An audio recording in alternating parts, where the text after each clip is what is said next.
Channel MK blogs ಇನ್ ಕನ್ನಡ. ಇವತ್ತು ಸ್ಪೆಷಲ್ಲಾಗಿ ಅಡುಗೆ ಮಾಡ್ತಾಯಿದ್ದೀನಿ. ಏನು ಮಾಡ್ತಾಯಿದ್ದೀನಿ ಅಂತ ಬನ್ನಿ ತೋರಿಸ್ತೀನಿ. ಇವತ್ತು ಏಡಿಕಾಯಿ ಫ್ರೈ ಮಾಡ್ತಾಯಿದ್ವಿ, ಏಡಿಕಾಯಿ ಸುಕ್ಕ ಮಾಡ್ತಾಯಿದ್ವಿ. ಇವತ್ತು ಬನ್ನಿ ಹೇಗೆ ಮಾಡೋದು, ಅದಕ್ಕೆ ಏನೇನು ಬೇಕು ಅಂತ ತೋರಿಸ್ತೀನಿ. ಬನ್ನಿ ಈ ಏಡಿ ಅದು ನೀಟಾಗಿ ತೊಳೆದು ಎಲ್ಲ ಕ್ಲೀನ್ ಮಾಡ್ಕೊಂಡಿರೋದು. ಆಲ್ಮೋಸ್ಟ್ 1.5 kg ಇದೆ ಇದು. ನೆಕ್ಸ್ಟು ಅದಕ್ಕೆ ಏನೇನು ಬೇಕು ನೋಡ್ಕೊಳ್ಳೋಣ. ಒಣಮೆಣ್ಸಿನ್ಕಾಯಿ ಕಲರ್ ತುಂಬ ಚೆನ್ನಾಗಿ ಬರುತ್ತೆ, ಅದಕ್ಕೆ ನೋಡಿ ತುಂಬ ಜಾಸ್ತಿ ಹಾಕೊಂಡ್ರು ಚೆನ್ನಾಗಿರುತ್ತೆ. ಜೀರಿಗೆ ಮೆಣಸು, ಮೆಂತ್ಯ, ಹುಣಸೆಹಣ್ಣು, 1-2 ಟೊಮೆಟೊ ಹಚ್ಕೊಂಡಿರೋದು, ಅರಿಶಿನ 1-2 ಚಿಟಿಕೆ ಅಷ್ಟು, ಕೊತ್ತಂಬರಿ ಸೊಪ್ಪು, ಧನಿಯಾ ಪೌಡ್ರ್ ಇಲ್ಲ ಅಂದರೆ ಧನಿಯಾ ಕಾಳು ಕೂಡ ಹಾಕೋಬೋದು. ಶುಂಠಿ ಬೆಳ್ಳುಳ್ಳಿ ಪೇಸ್ಟ್ 1 ಟೇಬಲ್ ಸ್ಪೂನು, ಬೆಳ್ಳುಳ್ಳಿ 2 ಗಡ್ಡೆ ಅಷ್ಟು, ಕರ್ಬೇವಿನ ಸೊಪ್ಪು 1-2 ಗಡ್ಡೆ, ಕಾಯಿ 1 ತೆಂಗಿನಕಾಯಿ, 3 ಈರುಳ್ಳಿ. ಮಾಡೋದು ಹೇಗೆ ಅಂತ ತೋರಿಸ್ತೀನಿ. ಫಸ್ಟು ಮಸಾಲೆ ಹುರ್ಕೋಬೇಕು. ಹುರ್ಕೊಳ್ಳೋಕೆ ಏನೇನು ಹಾಕೊಳ್ಳೋದು ಅದನ್ನು ತೋರಿಸ್ತೀನಿ. ಸ್ವಲ್ಪ ಎಣ್ಣೆ ಹಾಕೊಳ್ಳೋಣ ಇವಾಗ. ಅದು ಹುರಿಯೋಕ್ಕಾಗಷ್ಟು, ಮಸಾಲೆ ಹುರಿಯೋಕ್ಕಾಗಷ್ಟು. ಇವಾಗ ಎಣ್ಣೆ ಕಾದ್ಮೇಲೆ ಜೀರಿಗೆ ಮತ್ತು ಮೆಣಸು ಹಾಕೊಳ್ಳೋಣ. ಅದು ಸ್ವಲ್ಪ ಫ್ರೈ ಆಗಲಿ. ಅದು ಫ್ರೈ ಆದಮೇಲೆ ಸ್ವಲ್ಪ ಮೆಂತ್ಯ ಹಾಕೊಳ್ಳೋಣ. ಮೆಂತ್ಯ ಜಾಸ್ತಿ ಬೇಡ, 1-4 ಕಾಳಷ್ಟು ಹಾಕೊಳ್ಳಿ ಸಾಕು. 1-2 ಅಷ್ಟು. ಅದನ್ನೆಲ್ಲ ನೀಟಾಗಿ ಫ್ರೈ ಮಾಡ್ಕೊಳ್ಳಿ. ನೆಕ್ಸ್ಟ್ ಇವಾಗ ಬ್ಯಾಡಿಗೆ ಮೆಣಸಿನ್ಕಾಯಿ ಹಾಕೊಳ್ಳೋಣ.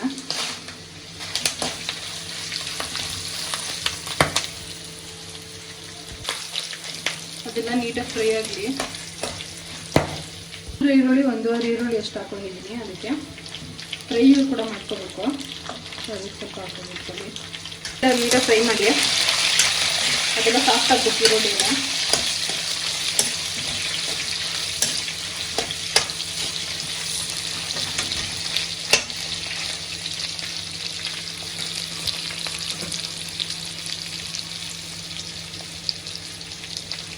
ಇವಾಗ ಒಂದು ಸ್ವಲ್ಪ ಅರಿಶಿನ ಹಾಕೊಳ್ಳಿ. ನೀಟಾಗಿ ಮಿಕ್ಸ್ ಮಾಡ್ಕೊಳ್ಳಿ ಅರಿಶಿನ. ನೆಕ್ಸ್ಟ್ ಇವಾಗ ತೆಂಗಿನಕಾಯಿ ತುರಿ ಸೇರಿಸ್ಕೊಳ್ಳೋಣ. ನೋಡಿ ತೆಂಗಿನಕಾಯಿ ತುರಿ ತೊಗೊಂಡಿದ್ದೀನಿ, ಅಷ್ಟು ಫುಲ್ ಹಾಕೊಂಡಿದ್ದೀನಿ. 1 kg ತೊಗೊಂಡಿದ್ದೀನಲ್ಲ, ಸೊ 1 kg 1 ತೆಂಗಿನಕಾಯಿ ತೊಗೊಂಡಿದ್ದೀನಿ. ನಾನು ಸುಕ್ಕ ಮಾಡ್ತಿರೋದಲ್ಲ, ಅದು ಫುಲ್ಲು ಗಟ್ಟಿ ಕೂಡ ತೊಗೊಂಡಿದ್ದೀವಿ, ಸೊ ಅದಕ್ಕೋಸ್ಕರ.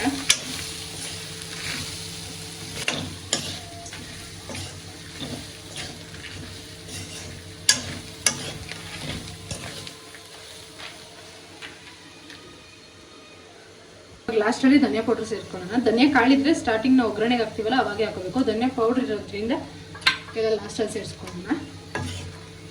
ಧನಿಯಾ ಕಾಳಿದ್ರೆ ಸ್ಟಾರ್ಟಿಂಗೆಲ್ಲ ಸೇರಿಸ್ಕೊಬೋದು ನೀವು. ಇದನ್ನೆಲ್ಲ ನೀಟಾಗಿ ಮಿಕ್ಸ್ ಮಾಡ್ಕೊಳ್ಳಿ.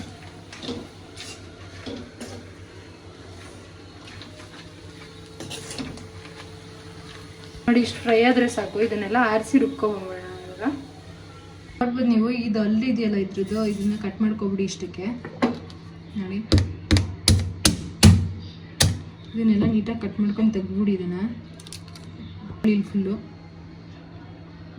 ಕ್ರ್ಯಾಕ್ ಮಾಡ್ಕೊಳ್ಳಿ. ಅದು ಯಾಕಂದರೆ ಮಸಾಲೆ ಹಿಡಿಬೇಕಲ್ಲ, ಸೊ ಅದಕ್ಕೋಸ್ಕರ ಅಷ್ಟೇ. ನೋಡಿ ಈ ಥರ ಕ್ರ್ಯಾಕ್ ಮಾಡಿ. ಕ್ರ್ಯಾಕ್ ಮಾಡಿದ್ರೆ ಅದೆಲ್ಲ ನೀಟಾಗಿ ಮಸಾಲೆ ಎಲ್ಲ ಒಳಗೋಗುತ್ತೆ. ನೆಕ್ಸ್ಟ್ ಈ ಥರ ದೊಡ್ಡದು ಇವಾಗ 2 ಮಾಡ್ಬೋದು. ನಾವು ಇದು ಸ್ವಲ್ಪ ದೊಡ್ಡದೈತೆ, ಅದಕ್ಕೋಸ್ಕರ 2 ಮಾಡ್ತಾಯಿದ್ದೀನಿ. ಇದನ್ನು 2 ಮಾಡ್ಬೋದು. ಅದೇ ಇನ್ನೂ ಸ್ವಲ್ಪ ದೊಡ್ಡದೈತೆ, ಅದರಲ್ಲಿ 4 ಭಾಗ ಮಾಡ್ಬೋದು. ಇದೆಲ್ಲ ಬಿಡಿಸ್ಕೊಬಿಡಿ. ಇದನ್ನು ಬಿಡಿಸ್ಕೊಂಡು ಇದೆಲ್ಲ ನೀಟಾಗಿ ಕಟ್ ಮಾಡ್ಕೊಬಿಡಿ. ಇದು ಅಲ್ಲೆಲ್ಲ ಅಲ್ಲಿ ಕಟ್ ಮಾಡಿ ನೀಟಾಗಿ ಕ್ರ್ಯಾಕ್ ಮಾಡಿಕೊಳ್ಳಿ ಅಷ್ಟೇ. ಮಸಾಲೆ ಎಲ್ಲ ರುಬ್ಬಿದಾಯ್ತು. ಇವಾಗ ಒಗ್ಗರಣೆಗೆ ರೆಡಿ ಮಾಡ್ಕೊಳ್ಳೋಣ. ಈ ಥರ ಎಲ್ಲ ನೀಟಾಗಿ ತರ್ತರಿಯಾಗಿ ರುಬ್ಕೊಳ್ಳಿ. ಇದಕ್ಕೆ ನಾನು ರುಬ್ಬೇಕಾದ್ರೆ ಹುಣಸೆಹಣ್ಣು ತೋರಿಸಿರಲಿಲ್ಲ, ಮಿಸ್ ಮಾಡಿಬಿಟ್ಟಿದೆ. ಅದಕ್ಕೆ ಹುಣಸೆಹಣ್ಣು ಸೇರಿಸಿ ರುಬ್ಕೊಳ್ಳಿ. ಎಣ್ಣೆ ಹಾಕೋಬಿಡೋಣ ಇವಾಗ ಫಸ್ಟ್ ಒಗ್ಗರಣೆಗೆ.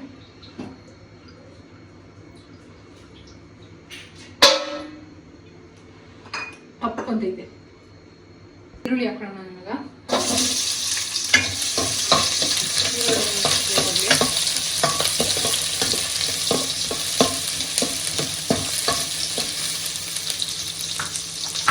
ಈರುಳ್ಳಿ ಎಲ್ಲ ನೀಟಾಗಿ ಫ್ರೈ ಆದಮೇಲೆ ಕರಿಬೇವು ಹಾಕೋಣ.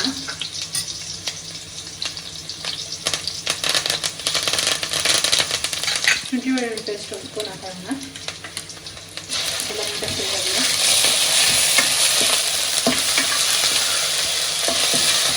ಟೊಮೆಟೊ ಹಾಕೋಣ. ಎರಡು ನೀಟಾಗಿ ಫ್ರೈ ಆಗಿ ಮೆತ್ತಿಗೆಲ್ಲ ಫ್ರೈ ಆಗಲಿ.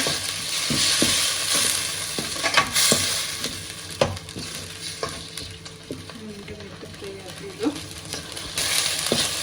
ಟೊಮೆಟೊ ಎಲ್ಲ ಸಾಫ್ಟ್ ಆಗೋವರೆಗೂ ಬೇಯಿಸ್ಕೊಳ್ಳಿ.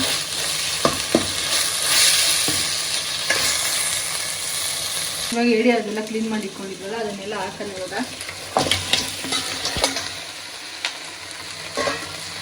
ಹಾಕೊಂಡು ಅದೆಲ್ಲ ನೀಟಾಗಿ ಮಿಕ್ಸ್ ಮಾಡ್ಕೊಳ್ಳೋಣ.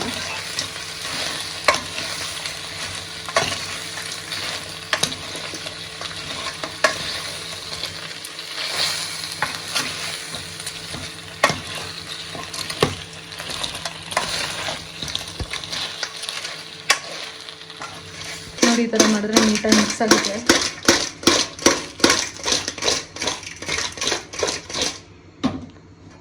ಅದಾದಮೇಲೆ ಅದೆಲ್ಲ ನೀಟಾಗಿ ಬೇಯಲಿ. ಅಷ್ಟು ಕಲ್ಲುಪ್ಪು ಹಾಕೋಬಿಡೋಣ. ಉಪ್ಪು ಸ್ಟಾರ್ಟಿಂಗೆಲ್ಲ ಜಾಸ್ತಿ ಹಾಕೊಳಕ್ಕೆ ಹೋಗ್ಬಿಡಿ. ಸ್ಟಾರ್ಟಿಂಗ್ ಎಷ್ಟು ಬೇಕು ಹಾಕೊಂಡಿದ್ದೀವಿ, ಆಮೇಲೆ ನೋಡ್ಕೊಂಡು ಹಾಕೊಂಡು ಟೇಸ್ಟ್ ಬರ್ತದೆ.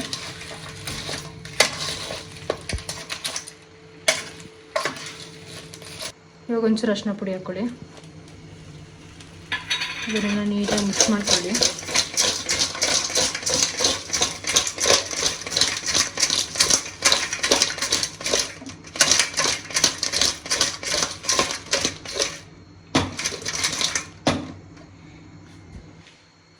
ನೀರು ಹಾಕ್ಕೊಳ್ಳಿ, ಜಾಸ್ತಿ ಬೇಡ.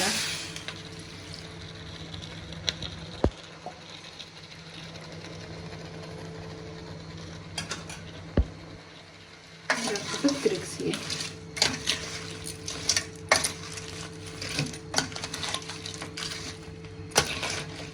ಅದಾದ್ಮೇಲೆ ಸ್ವಲ್ಪ ಹೊತ್ತು ಮುಚ್ಚಿಬಿಟ್ಟು ಬಿಡೋಣ. ಅದೆಲ್ಲ ನೀಟಾಗಿ ಬಿಟ್ಕೊಂಡಿರುತ್ತೆ. ಓಪನ್ ಮಾಡಿ ನೋಡೋಣ ಹೇಗೆ ಬಂದಿದೆ ಅಂತ. ನೋಡ್ಬೋದು ನೀವು, ಕಲರ್ ಎಲ್ಲ ಚೇಂಜ್ ಆಗಿಬಿಟ್ಟೈತೆ. ನೋಡಿ ನೀಟಾಗಿ ಬಂದು ನೀರೆಲ್ಲ ಬಿಟ್ಕೊಂಡಿದೆ. ಅದು ಈ ಟೈಮಲ್ಲಿ ಮಸಾಲೆ ಹಾಕೊಂಡು ನಾವು ರುಬ್ಕೊಂಡಿರೋದು.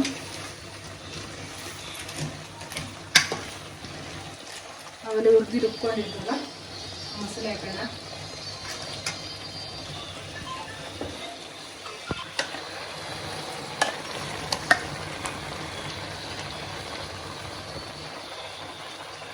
ನೀಟಾಗಿ ಮಿಕ್ಸಿಲಿರೋದು ಮಸಾಲೆ ಎಲ್ಲ ಬಳ್ದು ಹಾಕ್ಕೊಳ್ಳಿ. ಅದಕ್ಕೆ ನೀಟಾಗಿ ಮಸಾಲೆ ಎಲ್ಲ ಅದು ಮಿಕ್ಸ್ ಮಾಡ್ಕೊಳ್ಳಿ.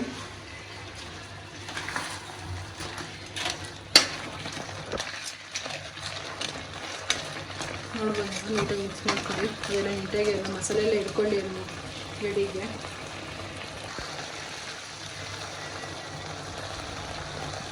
ಇವಾಗೆಲ್ಲ ನೀಟಾಗಿ ಆಗಿದೆ. ನೋಡ್ಬೋದು ಈ ಟೈಮಲ್ಲಿ ಉಪ್ಪೆಲ್ಲ ನೋಡ್ಕೊಳ್ಳಿ ಕರೆಕ್ಟಾಗಿ ಆಗಿದೆಯಾ ಅಂತ. ನೀವು ನೀಟಾಗಿ ಗಾರ್ನಿಷ್ ಮಾಡ್ಕೊಬಿಡಿ. ಲಾಸ್ಟು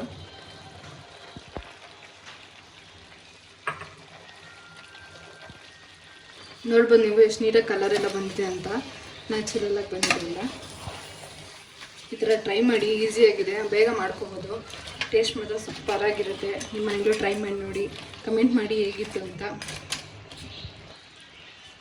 ನೋಡಿದ್ರಲ್ಲ ಎಡಿಕಾಯಿ ಸುಕ್ಕ ಹೇಗೆ ಮಾಡೋದಂತ ಸಿಂಪಲ್ಲಾಗಿ. ಇದೇ ಥರ ಮೋರ್ ರೆಸಿಪಿಗೆ ಕಮೆಂಟ್ ಮಾಡಿ. ನೀವು ಇದನ್ನು ಟ್ರೈ ಮಾಡಿ ನೋಡಿ ಮನೆಯಲ್ಲಿ ಯಾವ ಥರ ಬರುತ್ತೆ ಅಂತ.